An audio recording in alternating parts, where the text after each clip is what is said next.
So lately I've been spending a little more time playing Yousician. This has caused me to reflect a little bit about how Yousician and other apps like it have made a positive impact on my personal journey of learning and enjoying musical instruments.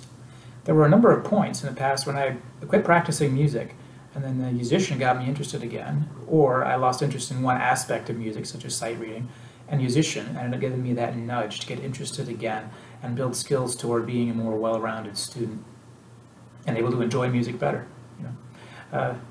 Now in the past, in hundreds of years ago, one would have needed a dedicated practice partner to get that kind of extra little motivation.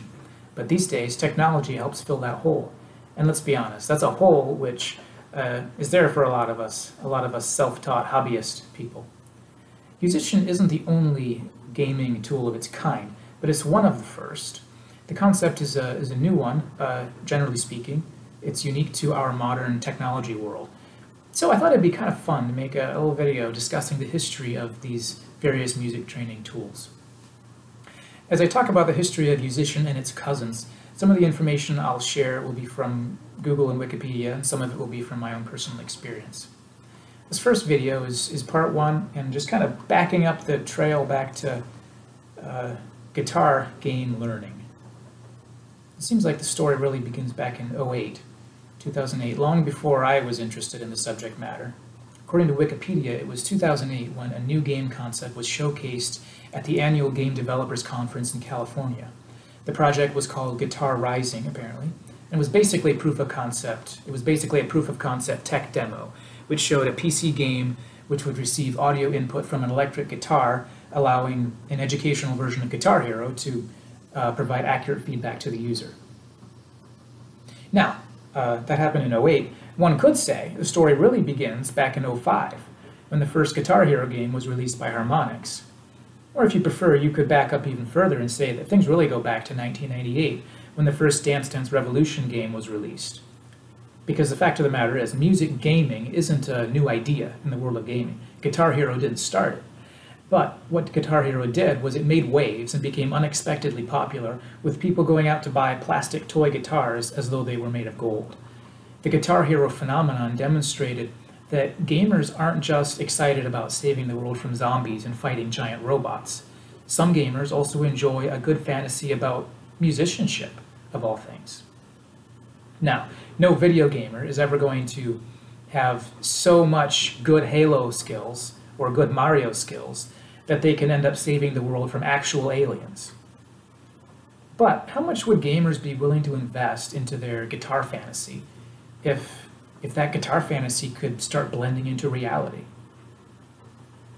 So this is what made the innovation of the Guitar Rising project, that tech demo, it's what made that innovation kind of a natural development. In some ways, it was an obvious transition that came from the existence of this unexpected phenomenon of the success of games like Guitar Hero and Rock Band. When Guitar Rising was showcased in 2008, one could have asked the question, how important is this concept? How big of a market is there for gamers to use their precious gaming time to practice musical instruments or learn musical technique? Or conversely, how much of a market is there for music students to invest their valuable time in educational gaming? It may seem like two very difficult questions, or it may seem like a no-brainer. Maybe it is a no-brainer. Well, before long, Ubisoft had acquired the rights to the Guitar Rising project and hired some of its team to begin working on a commercial product. Wikipedia quotes Ubisoft's president of North American operations saying, "I just could not believe the amount of waste that had gone into people spending so much time with plastic guitars." End quote. But Ubisoft wasn't the first to enter this new market. Harmonix, the owners of the Rock Band franchise, were apparently also aware of this inevitable next step toward musicianship gaming. While Ubisoft's new product was still a year away from release, Harmonix beat them to the punch in 2010 by releasing its latest rehash of the much-imitated Guitar Hero model. This was Rock Band 3.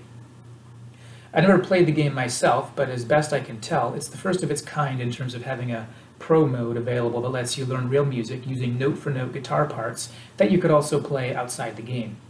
Instead of plastic controllers that look like guitars, you could purchase a fully functional digital guitar which could connect to a digital audio workstation if you wanted, and you could use it as a MIDI controller. And then for keyboard or drums, the gaming controllers could be interchanged with standard MIDI-based instruments. While this was impressive, at root it's still just another Rock Band. As the most recent incarnation of an old gaming model, Rock Band 3 failed to really make a claim of being unique, let alone being educational.